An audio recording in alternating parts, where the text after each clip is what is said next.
My brother, I do not understand. You promised peace and gave your hand. You took the grass and gave me sand. Why, my brother? Because our worship was not the same, and I called our God by a different name. My religion you have called profane. Why, my brother? Sickness you brought from foreign shores, and laid them kindly at my door. My sons and daughters are no more. Why, my brother? The buffalo that roam our land, once as numerous as grains of sand, I now can number on one hand. Why, my brother? My bones now feel the winter's chill, as I'm gazing down from atop the hill. Tell me if you will, why, my brother?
Okay. Nitaniko, Itsemaki, Nistu, Pikani. Hello. My name is Stabsdown. I am Blackfeet or Pikani. My American name is Don Peppian.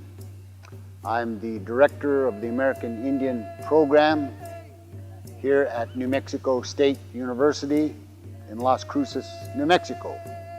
My job is to work with American Indian students coming into college here, as well as teaching some of the courses out of the minor in Native American Studies. I think the work that we're doing here today really has a lot to do with some of the things that we're dealing with American Indian students.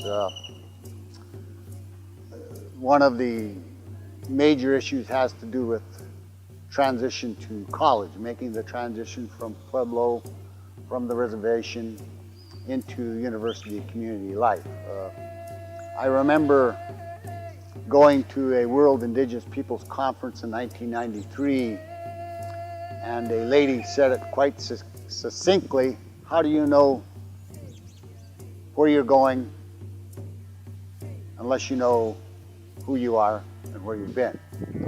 So I think that's what this is about, helping students to get in touch with their own identity, their own culture and language, and maintain that while yet being able to interact successfully in the larger society.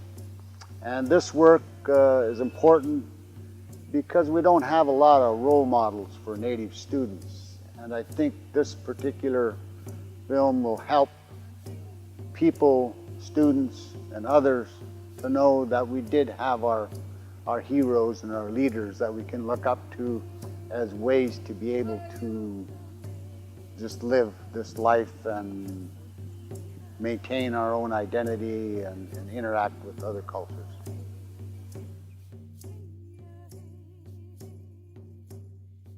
The whole Southwest was a house made of dawn. It was made of pollen and of rain. The land was old and everlasting. There were many colors on the hills and on the plain, and there was a dark wilderness on the mountains beyond. The land was tilled and strong, and it was beautiful all around. Southwest Indian Song.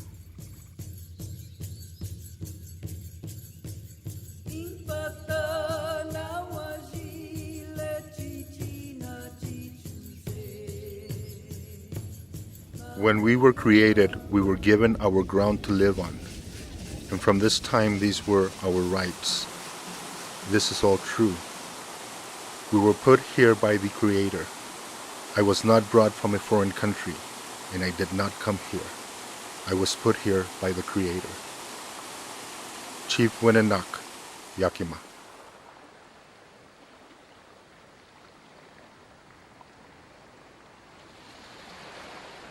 A long time ago, my father told me what his father had told him, that there was once a Lakota holy man called Drinkswater, who dreamed what was to be.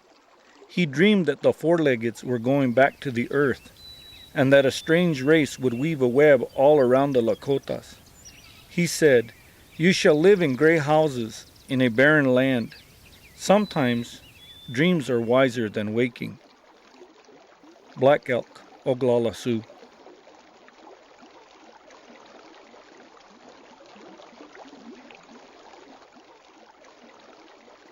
In the life of the Indian, there was only one inevitable duty, the duty of prayer, the daily recognition of the unseen and eternal.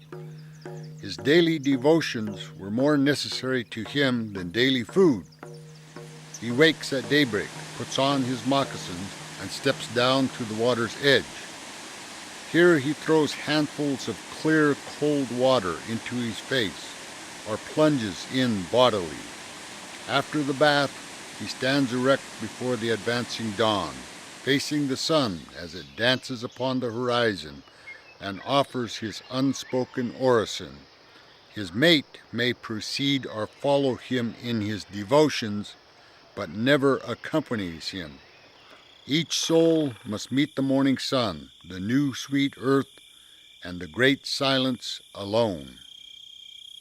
Oyase Santi Dakota Physician.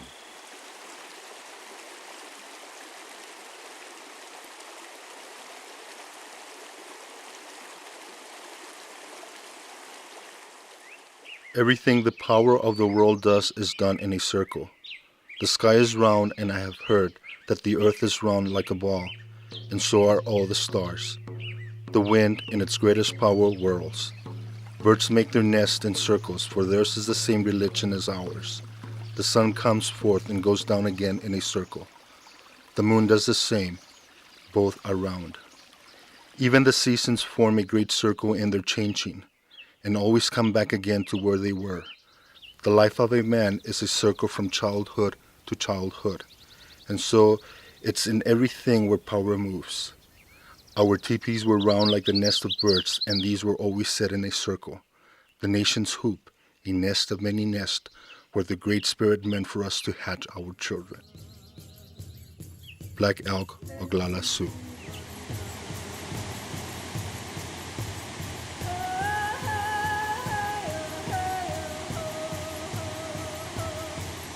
The teepee is much better to live in. Always clean, warm in winter, cool in summer, easy to move. The white man builds big house, cost much money, like a big cage, shut out the sun, can never move, always sick. Indians and animals know better how to live than the white man. Nobody can be in good health if he does not have all the time fresh air, sunshine, and good water. If the Great Spirit wanted men to stay in one place, he would make the world stand still. But he made it to always change, so birds and animals can move and always have green grass and ripe berries, sunlight to work and play, and night to sleep, summer for flowers to bloom, and winter for them to sleep. Always changing, everything for good, nothing for nothing. The white man does not obey the Great Spirit. That is why the Indians could never agree with him. Chief Flying Hawk, Oglala Sioux.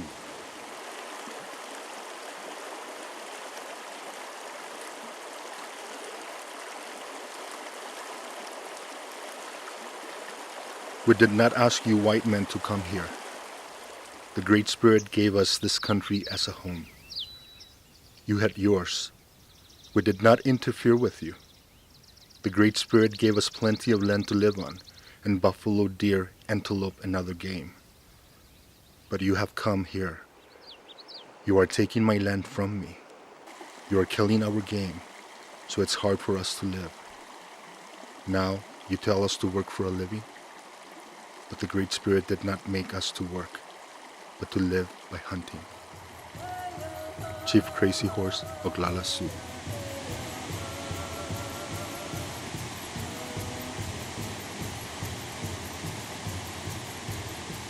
Behold, my brothers, the spring has come. The earth has received the embraces of the sun, and we shall soon see the results of that love. Every seed is awakened, and so has all animal life.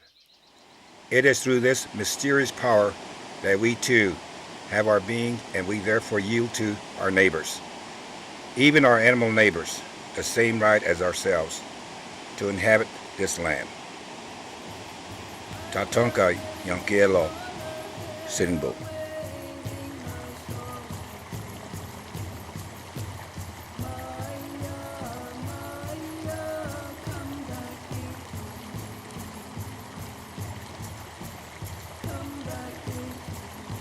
Oh, yes, I went to the white man's schools.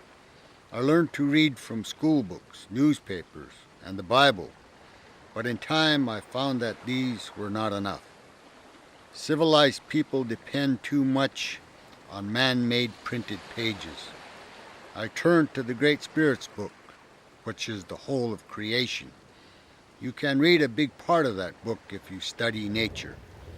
You know, if you take all your books, lay them out under the sun, and let the snow and rain and insects work on them for a while, there will be nothing left. But the Great Spirit has provided you and me with an opportunity for study in nature's university, the forests, the rivers, the mountains, and the animals which include us. Tatanga, Mani, Stony, Indian.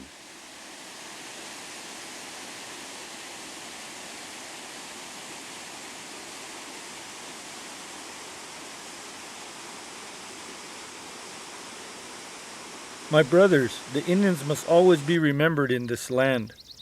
Out of our languages we have given names to many beautiful things which will always speak to us. Minnehaha will laugh of us.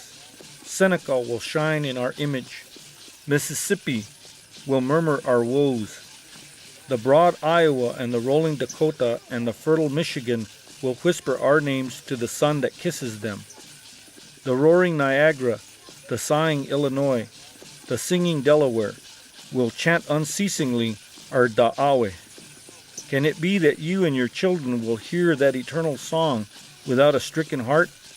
We have been guilty of only one sin. We have had possessions that the white man coveted. We moved away toward the setting sun.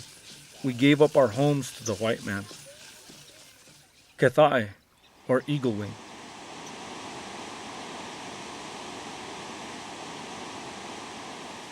An Indian department was made, with a large number of agents and other officials drawing large salaries. Then came nothing but trouble. These men took care of themselves and not of us. I was abused and slandered to weaken my influence for good, and make me seem like one who did not want to advance. You who eat 3 times each day, you cannot understand what starving Indians feel. We were faint with hunger and maddened by despair.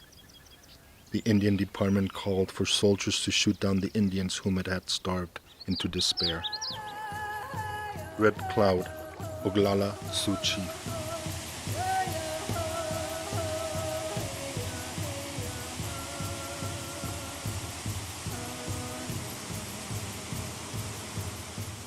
Once there was an Indian who became a Christian. He became a very good Christian. He went to church, and he didn't smoke or drink. And he was good to everyone. He was a very good man. Then he died. First he went to Indian hereafter, but they wouldn't take him in because he was Christian. Then he went to heaven. They wouldn't let him in because he was an Indian. Then he went to hell, but they wouldn't admit him there either because he was so good. So he came alive again, and he went to the buffalo dance and the other dances and taught his children to do the same thing. Anonymous.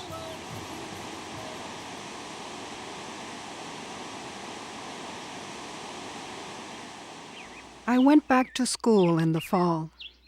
We read a history book about the savages. The pictures were in color.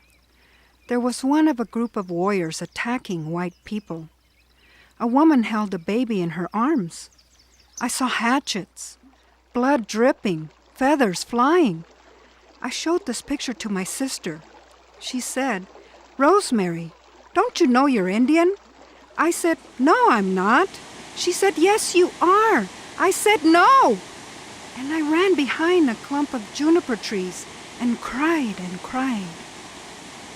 Rosemary Shingobe Ojibwa.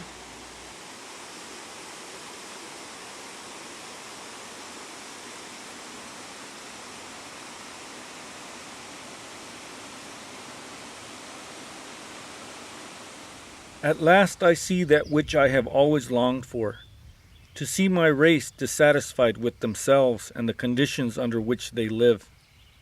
It pained me to see the stoical indifference, the lethargy, the mask-like countenance with which they viewed their condition. I longed to see the flicker of the old spirit, the spark of the old-time flint, and the breakneck speed of the chase and the battle. A sleeping nation is a hard nation to help. The awakening has come. The war has done its work. Edward Achenakew, Saskatchewan Cree.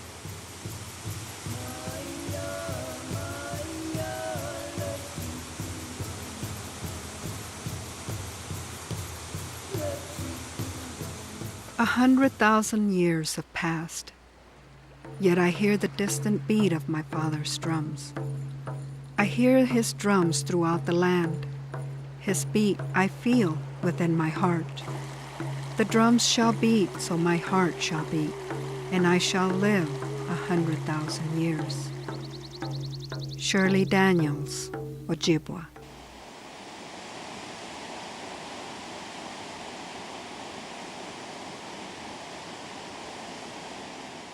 Tell General Howard that I know his heart.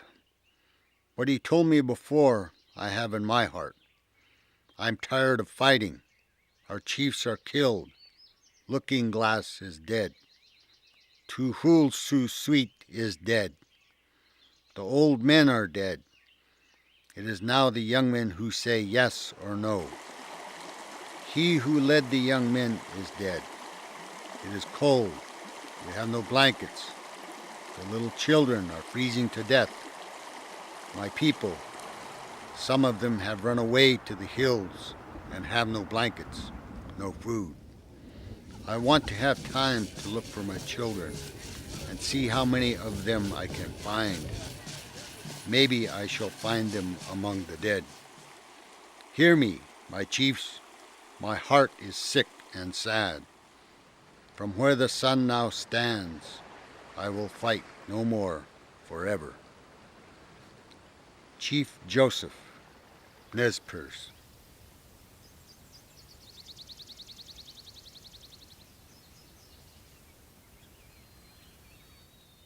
There is no better or worse, only different. That difference has to be respected whether it's skin color, way of life, or ideas. The Chumash have a story about this. It begins with a worm who is eaten by a bird. The bird is eaten by a cat whose self-satisfaction is disrupted by a mean-looking dog. After devouring the cat, the dog is killed by a grizzly bear who congratulates himself for being the strongest of all. About this time comes a man who kills the bear and climbs a mountain to proclaim his ultimate superiority. He ran so hard up the mountain that he died at the top.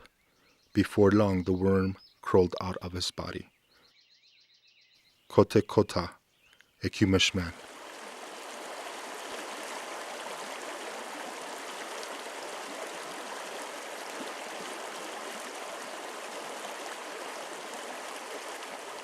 What is the matter, you Christian men, that you esteem a little bit of gold so much more than your own peace of mind?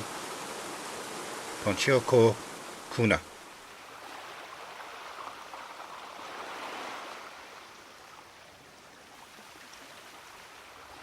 Your headman may be a great leader, I do not doubt it, seeing that he sent his people so far across the waters, and I am willing to treat him as my brother. As for this Pope of whom you speak, he must be crazy to speak of giving away countries that do not belong to him. As for my faith, I will not change it. Your own God, as you tell me, was put to death by the very men he created. But my God still looks down upon his children. Atahualpa, Inca ruler, 1533.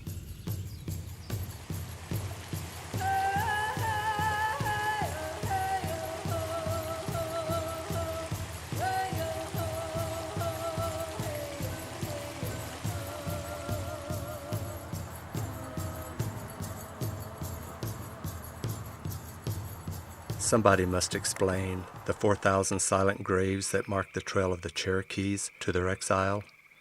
I wish I could forget it all, but the picture of 645 wagons lumbering over the frozen ground with their cargo of suffering humanity still lingers in my memory. Let the great judge of all the earth weigh our actions and reward us according to our work. John G. Burnett, U.S. Army interpreter on the Trail of Tears.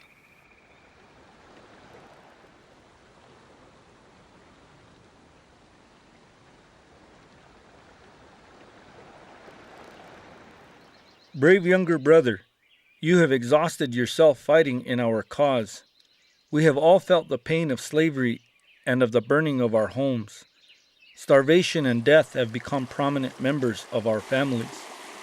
It is not healthy for one to become so friendly with them, nor to live on their terms. Your mind travels too narrow a trail, and your feet will begin to stumble along this war trail.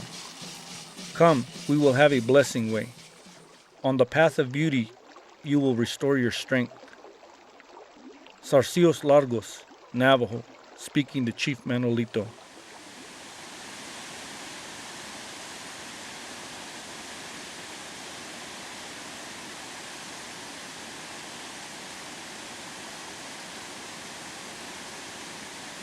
Brothers, my people wish for peace.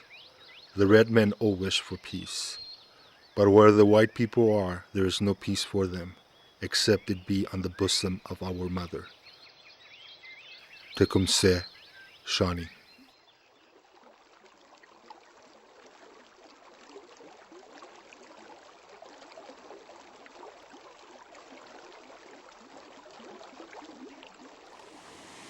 If the Indians go to war without the consent of the great women, the mothers of the sachems and nation, the Great Spirit will not prosper them in war, but will cause them and their efforts to end in disgrace.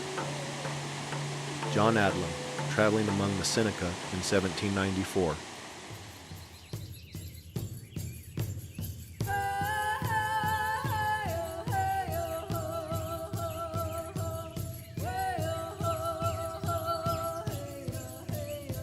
All of this creation is sacred, and so do not forget. Every dawn as it comes is a holy event, and every day is holy. For the light comes from your Father, Wakantanka, and also you must always remember that the two-legged and all the other peoples who stand upon this earth are sacred and should be treated as such. White Buffalo Woman, Sioux.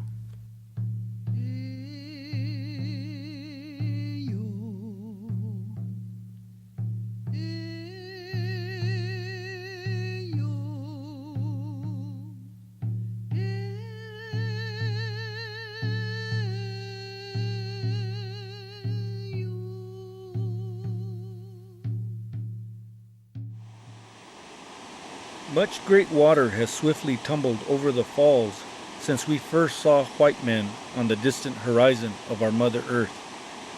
As a mighty and spiritual people, we have not forgotten what has taken place in the past, but we must live in the present moment. for a new day has dawned, and we are awakening. Great Spirit is now showing the awakened ones on Mother Earth what we must do as we go forward. Our Buffalo brother is with us once again, bringing his message of good tidings. And we hear him with joy in our hearts. The death, destruction, abuse, anguish, torment, and pain of the past has slowly drifted away, as a nightmare might do whenever we awaken from it. And in this new day dawning, we are no longer naive and unknowledgeable. Like the phoenix rising from the ashes, we too are rising up, never again to be put asunder. The Great Spirit is clearly speaking to us, and we hear the mighty voice.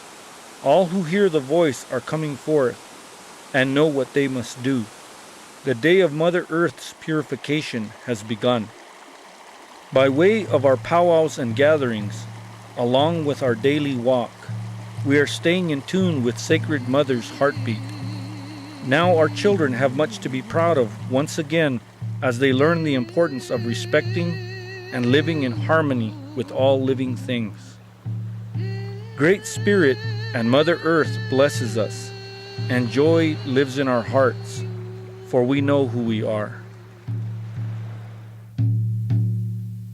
The Cherokee are scouring